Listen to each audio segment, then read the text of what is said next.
Apa yang harus dilihat itu perusahaan wonderful company atau tidak? Ya. Nomor satu, wonderful company yang harus dilihat adalah labanya.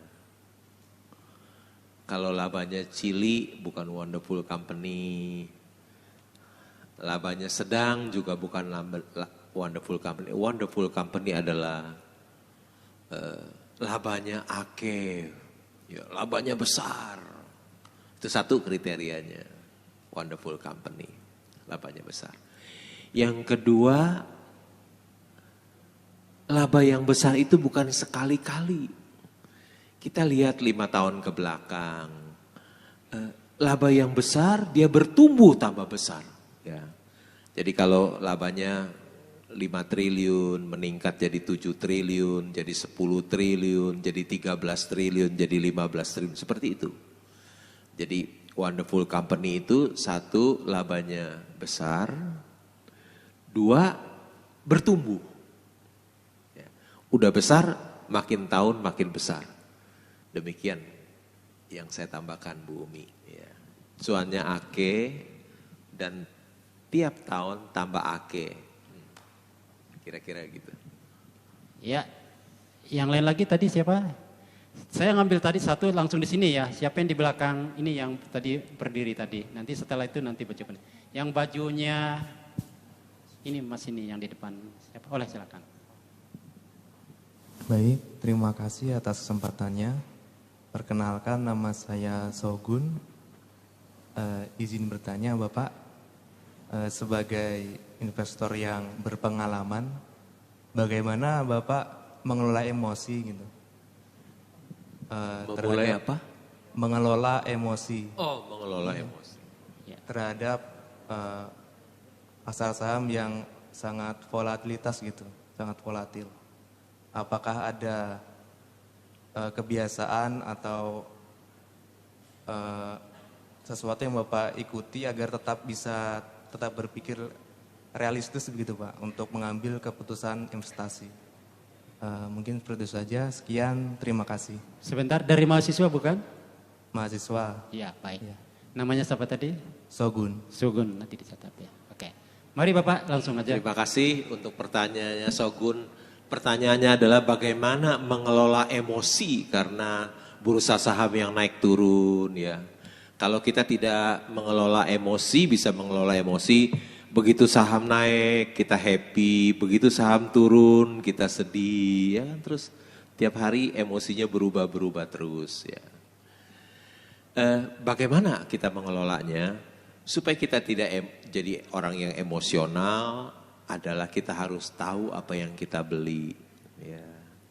Kalau kita tidak tahu apa yang kita beli, tentu emosi kita jadi berfluktuasi, jadi terus terombang-ambing ya. Tapi kalau kita tahu apa yang kita beli, jadi tidak emosi karena kita tahu apa yang kita beli ya. Kalau kita beli Mercy seharga bajai, ya, saya selalu begitu, beli Mercy seharga bajai baru saya beli ya. Saya nggak mau beli yang bajai harga Mercy, orang ngomong apapun saya nggak mau dengar, itu buat kamu saja ya. Biar, oh ini saham nanti minggu depan mau naik, buat kamu saja. Kalau saya lihat itu bajai harga Mercy, saya nggak mau sentuh. Jadi karena saya beli Mercy harga bajai, jadi saya tenang aja, saham turun tenang. Kan saya tahu, saya punya ini Mercy, harganya bajai, harganya turun, juga tidak apa-apa. Saya bisa mengelola emosi saya ya dengan sangat baik. Jadi saya tidak, kalau saham turun hatinya sedih, stres gitu, enggak. Saya bisa mengelola emosi saya, punya mindset yang baik. Contohnya gini, kalau saham turun, saya selalu berpendapat, ini peluang emas loh. Ketika harga saham turun, ini peluang emas loh. Kapan saatnya saya bisa, misalnya COVID datang ya saham turun, orang lain stres, saya enggak. Saya berpikir punya mindset yang positif. Ini peluang emas loh, ini sedang hujan emas di bursa. kapan lagi saya bisa beli Mercy seharga baja? Ya saat ini loh. Happy saya beli saham, borong saham. Ketika saham turun, emosi saya tetap happy. Kalau saham naik gimana? Ya tetap happy juga. Wah saham-saham naik ya, saya tambah kaya loh. Jadi saham turun happy, saham turun saya happy, saham naik saya juga happy. Saham turun ini peluang emas loh. Saya bisa membeli perusahaan bagus harga murah. Ketika saham naik saya juga happy, saya tambah kaya. Ya. Ketika kemarin saya lihat saham-saham pada naik semua, tambah kaya. Gitu ya, Shogun. Bagaimana mengelola emosi, ya. Punya mindset yang baik. Ya, sudah Pak. Lagi, saya tentukan ya. Baju kuning dulu, tadi dari sana. Ya.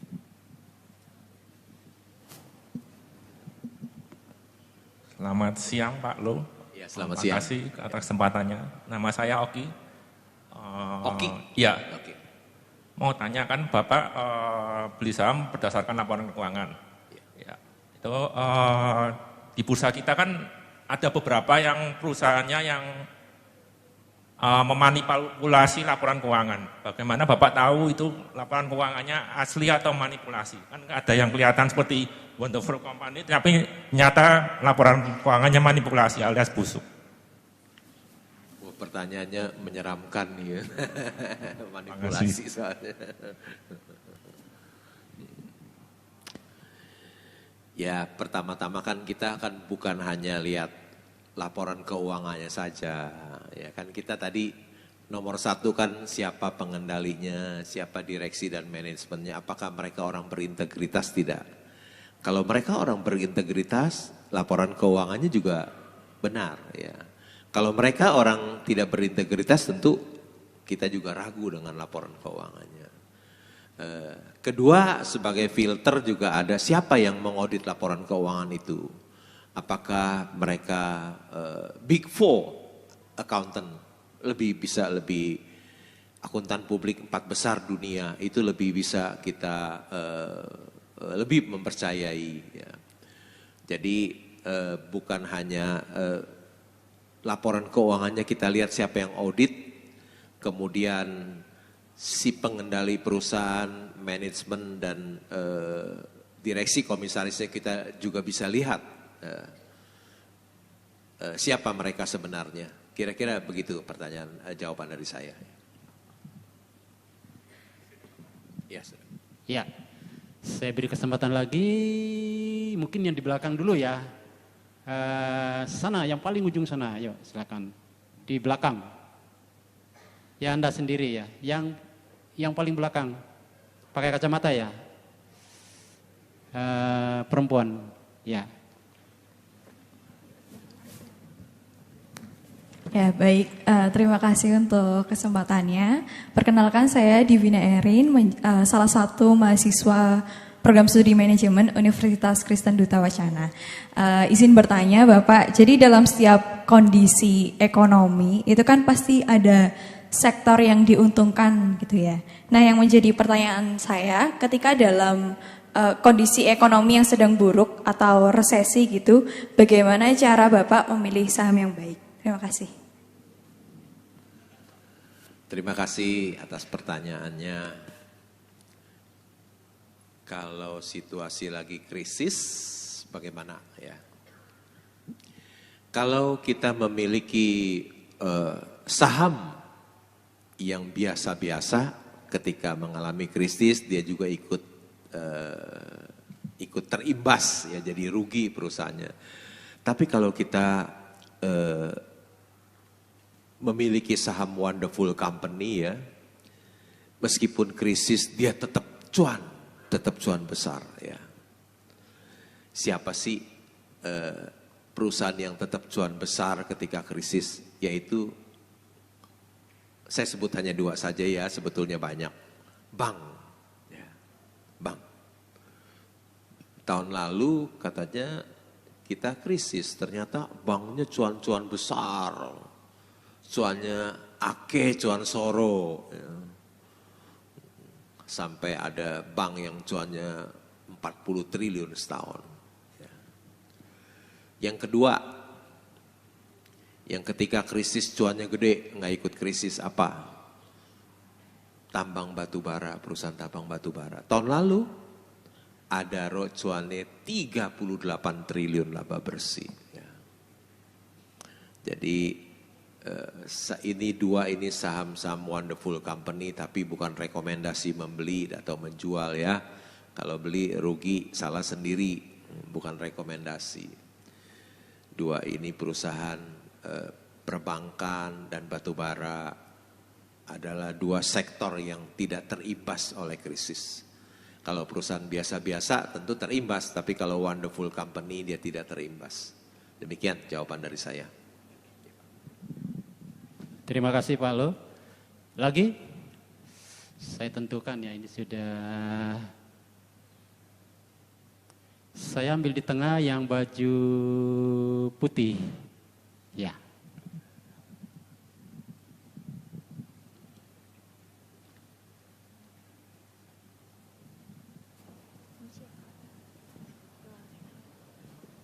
Baik, terima kasih. Selamat pagi Pak Lo.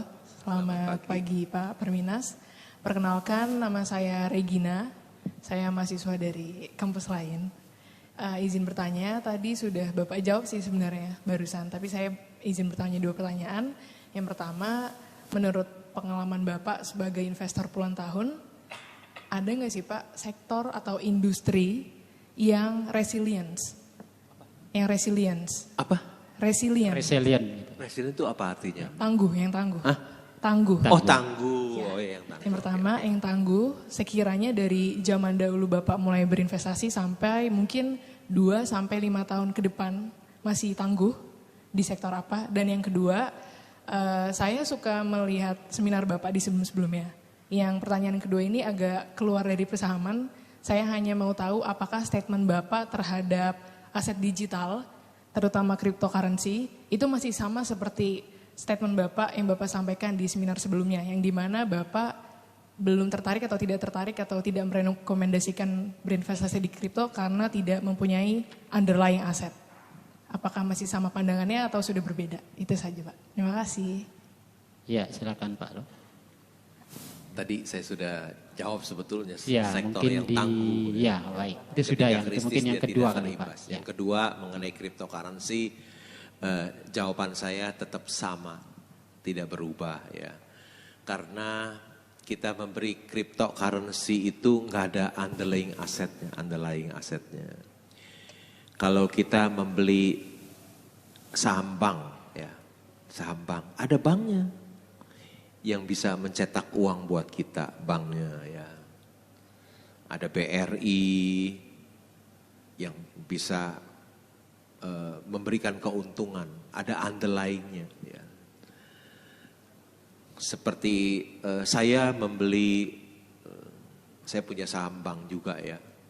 Saya membeli aset properti misalnya, bukan rekomendasi membeli atau menjual ya. Punya aset 20 triliun, saya pemegang saham terbesar nomor 2 di situ. Di perusahaan properti yang sudah berusia 45 tahun, saya beli saham itu, di belakang saham itu ada 65 proyek yang nilainya 20 triliun. Sekarang kalau kita beli cryptocurrency, underlyingnya apa? Kalau dia turun terus jadi 0 gimana? Gitu. Jadi saya tidak mau, saya anggap kalau cryptocurrency itu high risk high gain misalnya gitu ya, high risk high gain. Yang saya berinvestasi di saham, saya beli Mercy harga bajai, saya low risk high gain. Terang saya nggak mau berinvestasi di cryptocurrency. Yang high risk high gain saya hindari, saya hanya mau berinvestasi yang low risk high gain buat saya.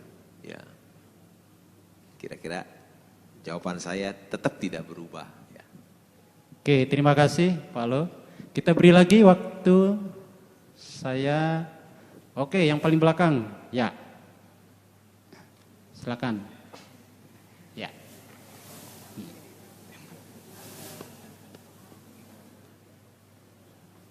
Cek. Baik, terima kasih. Sebelumnya perkenalkan, nama saya Agung Pratama, saya dari kelompok studi keuangan dan pasar modal UKDW. Sebelumnya terima kasih juga Pak sudah memberikan materi kepada kami. Saya sangat terinspirasi dengan Bapak. Semoga saya bisa kaya dengan cara tidur.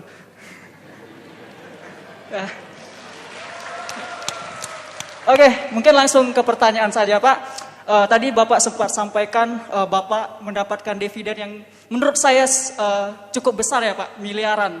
Tapi kan untuk kalangan mahasiswa, modal yang dimiliki kan kecil Pak. Paling mentok bisa beli BCA, ya, dan bisa beli 1 lot. Sedangkan dividennya cuma 170 perak per lembar saham, gitu Pak. Jadi kita nggak bisa mendapatkan dividen yang besar gitu Pak, kalau modal kita kecil gitu Pak. Nah tips untuk mahasiswa biar bisa, mungkin Bapak bisa berikan tips agar mahasiswa bisa kaya dari cara tidur karena modalnya kecil. Itu yang pertama. Yang kedua Pak, yang kedua tadi Bapak bilang perusahaan yang wonderful company itu salah satunya memiliki integritas. Nah saat ini kan pemerintah sedang gencar tentang ESG. Menurut Bapak, apakah Bapak memilih saham juga memperhatikan perusahaan-perusahaan yang telah menerapkan ESG? Karena saya lihat yang skornya tertinggi itu perusahaan ERA. Dan itu saya lihat laporan keuangannya kok saya kurang tertarik gitu Pak. Jadi pendapat Bapak bagaimana? Itu yang kedua. Yang ketiga, yang terakhir Pak. Ya saya borong ya Pak ya. Yang terakhir saya kemarin sempat melakukan riset bersama Pak Perminas. Itu melihat, menganalisis nilai wajar perusahaan dengan 2 metode, yaitu discounting cash flow dengan relatif. Dan berdasarkan hasil penelitian kami, ternyata discounting cash flow itu lebih akurat Pak. Nah menurut Bapak, apakah Bapak menggunakan valuasi itu yang menurut saya itu sangat ribet gitu Pak. Terima kasih Pak. Iya silakan Pak Lo. Ada 3 pertanyaan ya. Pertanyaan pertama, bagaimana kaya sambil tidur? Kalau kita mau kaya sambil tidur harus punya saham wonderful company dulu, baru bisa kaya sambil tidur ya. Tambah kaya. Tapi kalau mahasiswa yang belinya cuma 1 lot, belum punya saham wonderful company, punyanya cuma 1 lot doang, harus kerja keras.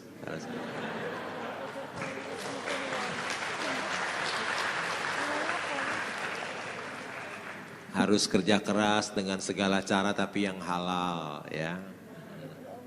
Halal. Seperti tadi Warren Buffett, dia pun memulai dengan jadi loper koran, ya, loper koran. Enggak langsung jadi seorang yang memiliki 100 miliar dolar, itu proses dari ketika usia 12 tahun sampai 93. Itu prosesnya sampai punya uang itu it takes time, perlu waktu selama 81 tahun. 81 tahun ya. Jadi kalau mahasiswa kaya sambil tidur belum bisa karena uangnya belum ada, kan harus kerja keras ya, kerja keras dan kerja keras. Mungkin bekerja di satu perusahaan, jual online dan lain-lain, kasih les ya ke siswa-siswa, dapat uang. Yang kedua, selain cari uang, kerja keras, yang kedua adalah hidup hemat dan sederhana. Ya. Kalau kamu kerja keras, cari uang, tapi hidupnya konsumtif, foya-foya, habis juga duitnya. Nggak ada uang untuk dibelikan saham. Ya. Tapi kalau kerja keras, cari uang sebanyak-banyaknya, hidup hemat dan sederhana, ada sisa uang untuk dibelikan saham. Ya. Jangan meremehkan uang 1 juta rupiah ya, 1 lot saham ya. Kalau uang itu bisa kita naikkan 1 kali lipat setiap tahun, 20 tahun kemudian uang 1 juta itu jadi 1 triliun. Ya. Ajaib itu, keajaiban dunia ya. 1 juta jadi 2 juta, 4 juta, 8 juta, 16 juta, 32 juta, 64 juta, 124 juta, 248 juta, ya kira-kira 500, 1 miliar. Ya. Uang 1 juta kalau kita bisa naikkan 1 kali lipat setiap tahun, 1 jadi 2, 2 jadi 4 itu 10 tahun jadi 1 miliar. Tambah 0,3. Kalau 1 miliar bisa kita ulangi lagi, tambah 0,3 lagi jadi 1 triliun. Kira-kira caranya gitu. Ya. Pikirkan bagaimana uang kita setiap tahun bisa naik 1 kali lipat. Ya. Itu menjawab pertanyaan yang pertama. Yang kedua, apa ya saya lupa. Yang kedua berkaitan dengan ESG tadi Pak. Apa? Environmental, Social, ESG. Governance. Ya. Ya. Saya kebetulan menyenangi perusahaan yang tidak ESG lagi. Kan saya punya saham tambang batu bara yang kemarin kasih saya dividen 45 miliar itu kan tambang batu bara kan nggak ESG ya. Habis cuan gede gimana? Tambang batu bara kan kasih cuannya ake, nggak ESG udah biarin lah nggak apa-apa. Cuman jangan kita berpikir ESG terus. Lihat tuh, tadi pagi saya baru baca loh di Vietnam lagi krisis listrik. Lagi krisis listrik. Enak di Indonesia, nggak pernah krisis listrik, tiap hari lampu nyala terus. Karena kita kaya dengan batu bara. Ya. Di Vietnam, saya baca listriknya mati melulu, ya. Investor asing juga ngeluh, masyarakat juga ngeluh, investor asing, pabrik nggak jalan, 2 hari ruginya piro. Apalagi kalau pabrik nggak jalan seminggu ruginya piro. Kenapa listrik mati? Karena nggak pakai batu bara, dia pakai yang ESG, pakai tenaga air. Sekarang musim kemarau, airnya nggak ada, surut, PLTA-nya nggak jalan. Itu ESG itu di Vietnam. Bisa krisis listrik ya. Jadi batu bara susah tergantikan dengan yang lain. Ya. Mau ESG batu bara susah, mau tiap hari listriknya mati. Pakai nuklir, berani pakai nuklir.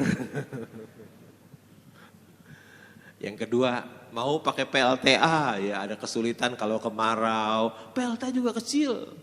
Kalau PLTU yang pakai batu bara bisa 1000 megawatt. PLTA kita sungainya kecil-kecil paling 5 megawatt. Udah gitu konstruksinya susah, lu bikin bendungan itu susah konstruksinya. Yang ketiga pakai angin, angin juga cuma sedikit lagi. Keempat, pakai tenaga surya. Saya kasih tahu ya, tenaga surya. PLTU kan bisa 1000 megawatt. Tenaga surya 1 megawatt butuh solar panel lu seluas 1 hektar loh. 1 hektar loh. Jadi mau 1000 megawatt butuh 1000 hektar bentangan solar panelnya. Belum baterainya mahal. Ya, kita masih sangat memerlukan batu bara ya. Pertanyaan yang ketiga, discounted cash flow ya. Saya selama ini menganalisa saham masih pakai metode yang paling gampang. Hanya anak SD saja bisa ya. Yaitu apa? Hanya price earning ratio yang rendah, price to book yang rendah. Itu aja beli. Saham saya kan banyak yang price to book hanya 0,3, yang PE-nya 1 time 1 kali. Sederhana loh. Price earning ratio, price to book. Sangat sederhana, sangat mudah. Tapi ingat, simple is perfect. Yang paling mudah itu yang paling sempurna. Kira-kira gitu ya jawaban dari saya. Iya, kita beri aplaus lagi untuk jawaban beliau. Iya, kita beri kira-kira 4 lagi bisa, Pak? Iya. Iya. Baik. Saya ganti ke sebelah sini ya. Oke, yang di depan karena dari tadi ya. Siap. Ya. Mari.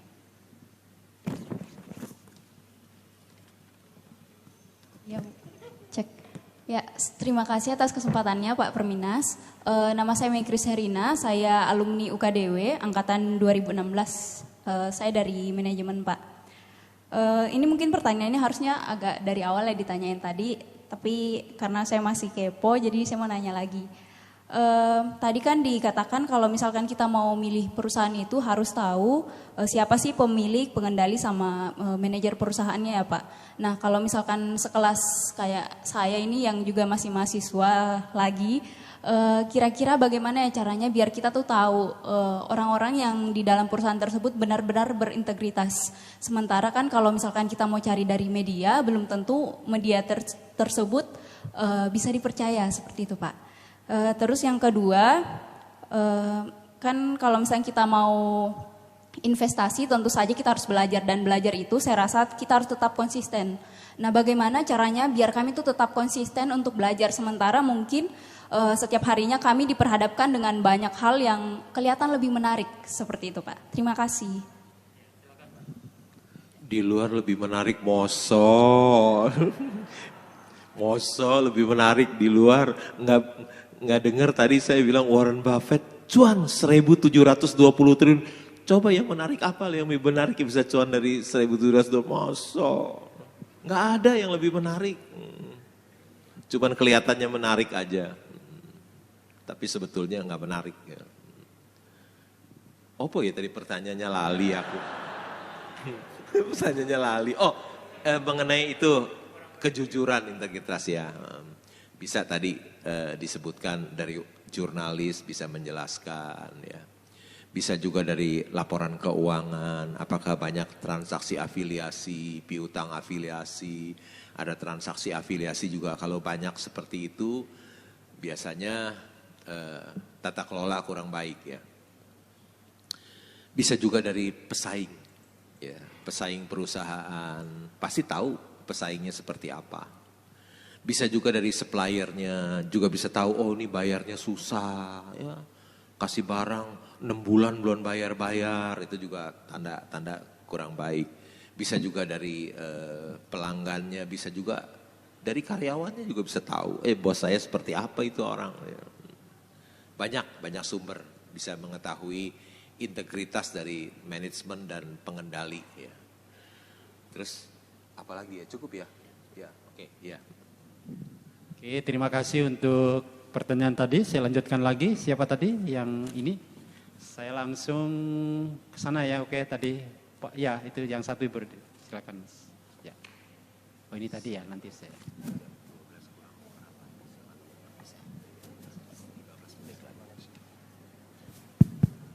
Oke, selamat siang semuanya. Selamat siang Pak Lo, Pak Perminas. Memperkenalkan diri, nama saya Ahmad. Saya seorang trader saham. Kebetulan lulus kuliah langsung trader saham dan sekarang mencoba untuk belajar investasi saham. Dari seminar ini Pak Lo sering mengatakan bahwa untuk menjadi investor yang sukses harus memahami laporan keuangan. Setahu saya Pak Lo King Hong background pendidikannya adalah sastra Inggris. Iya Pak. Lah, dari sastra Inggris kok bisa memahami laporan keuangan? Bagaimana cara Pak Lo King Hong belajar memahami laporan keuangan sehingga mahir seperti saat ini? Seperti itu pertanyaan dari saya. Terima kasih atas waktunya. Iya, terima kasih. Silakan Pak. Terima kasih pertanyaannya. Yang sarjana akuntansi tidak baca laporan keuangan. Yang lulusan seorang fakultas sastra, sastrawan baca laporan keuangan. Gimana bisa mahir? Nggak mahir, cuman lihat aja satu cuannya piro. Sederhana kan, cuman lihat aja. Oh, bikin laporan keuangan pasti nggak bisa, kalau baca kan gampang. Cuannya piro sih? Oh ini cuannya begini, penjualannya berapa, modalnya berapa, utangnya berapa, di kas ada berapa banyak uang, piutangnya gimana, inventorinya gimana, uang mukanya gimana. Sederhana kan, cukup lulusan SD aja kan bisa. Apalagi saya kan lulusan S1, Fakultas Sastra kan S1. Kan saya udah bilang tadi SD aja bisa kok. Saya ini seorang sastrawan, ya, sastrawan yang menjadi investor Pak. Ya. Saya diwisuda oleh Sultan Takdir Ali Syabana, ya, seorang pujangga baru. Ya. Yang bacanya waktu kuliah belajarnya puisi, novel, linguistik, ilmu bahasa. Ya. Makanya saya bilang, menjadi seorang investor yang sukses cukup pendidikannya SD, ya, karena hanya cukup tambah kurang. Kalau saya Fakultas Sastra kan S1, jadi udah lewat melampaui SD, jadi bisa ya. Kalau saya Fakultas Sastra, seorang sastrawan bisa jadi investor, apalagi saudara yang lulusan dari Fakultas Bisnis harusnya lebih hebat dari saya, ya. Itu jawaban dari saya Pak. Terima kasih Pak Lo. Ada yang dari SMA? Silakan, ada anak SMA yang mau bertanya? Anak SMA ada yang sempat ikut? Ada yang mau berani bertanya? Silakan, satu anak SMA. Ya, silakan. Ya.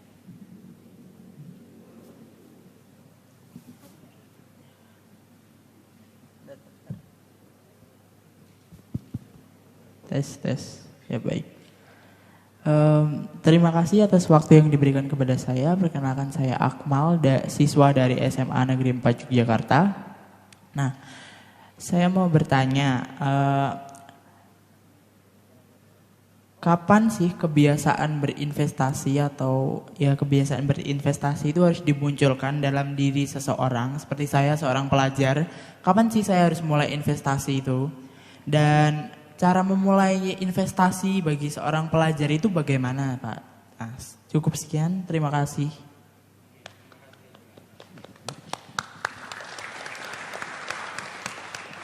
Ada pertanyaan dari anak SMA, siswa SMA. Kapan saat yang terbaik berinvestasi saham? Ya.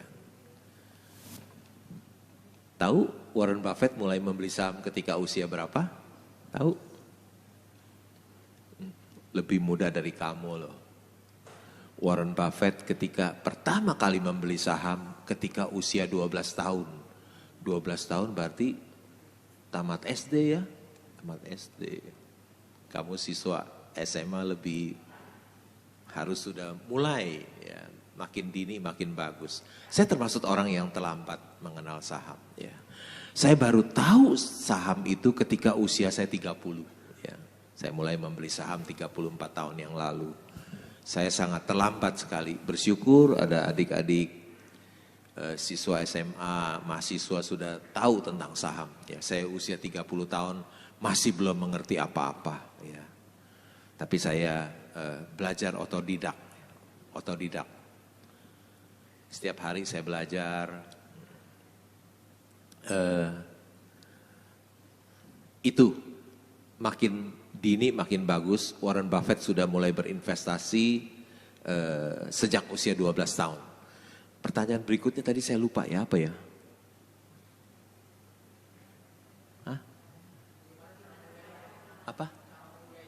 Oh, cara memulainya gampang, datang saja ke sekuritas, serain mungkin saya nggak tahu prosedurnya kalau orang dewasa KTP dan NPWP, kalau siswa yang belum punya KTP saya nggak tahu ya, datang aja ke sekuritas, persyaratannya apa, dan harus punya uang untuk membeli. Ya, tapi sebelum membeli pelajari dulu laporan keuangannya, sesederhana seperti itu ya.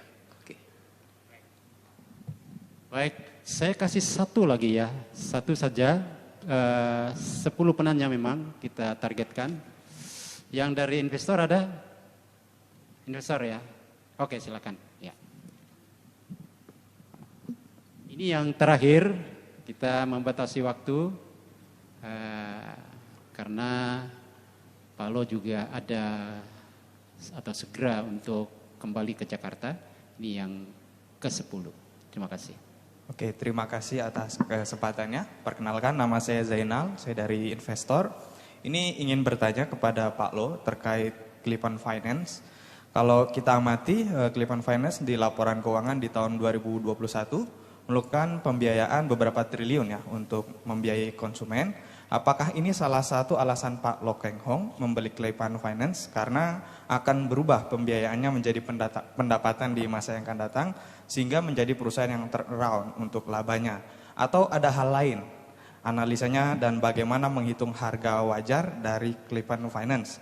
Sedangkan waktu Pak Lo beli di tahun 2020 pada saat COVID itu dalam keadaan rugi. Terima kasih. Terima kasih atas pertanyaannya. Kenapa saya beli Clip-on Finance jadi pemegang saham terbesar nomor 3 di situ? Setahu saya Clip-on Finance anak perusahaan dari Penin Bank. Penin Bank adalah menurut saya bank salah satu yang terkuat di Indonesia karena ketika krisis ekonomi tahun 98 dia tidak meminta BLBI, dia yang bisa kuat bertahan.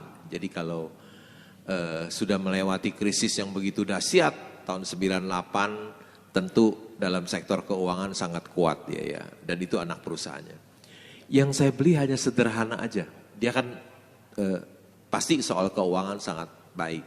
Yang saya beli hanya sederhana, sederhana sekali. Harga sahamnya 200, nilai buku per sahamnya 1.200, sederhana ya. Hanya price to book nggak sampai 0,2, usahanya bagus, udah saya beli aja lah. As simple as that lah. Semudah seperti itu.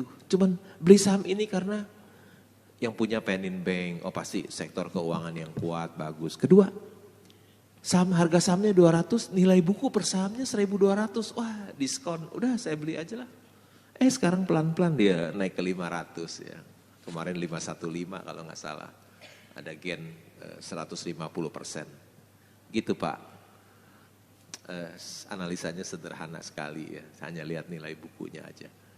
Belum pakai discounted cash flow ya.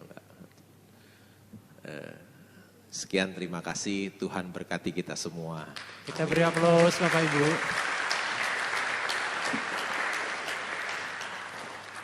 Ya, memang banyak yang ingin bertanya. Tetapi kami minta maaf karena waktunya memang harus kita batasi. Waktu sebenarnya sudah lewat. Tetapi ada satu kutipan yang sangat bagus tadi yang disampaikan oleh Pak Lo. Dan saya mengulanginya lagi. Ini adalah ungkapan yang bagus sekali. Saya baca ya. Orang yang banyak membaca, banyak tahu. Orang yang banyak tahu, dia dekat dengan kepintaran. Orang yang dekat dengan kepintaran, dia dekat dengan kekayaan. Nah ini luar biasa ini kata-kata ini. Jadi membaca itu adalah sumber inspirasi. Terima kasih Pak Lo telah bersama kami. Kita akan membuka acara yang demikian ini lagi. Ini adalah mata kuliah bagaimana menjadi orang kaya ya tadi ya. Itu usulan Pak Lo tadi.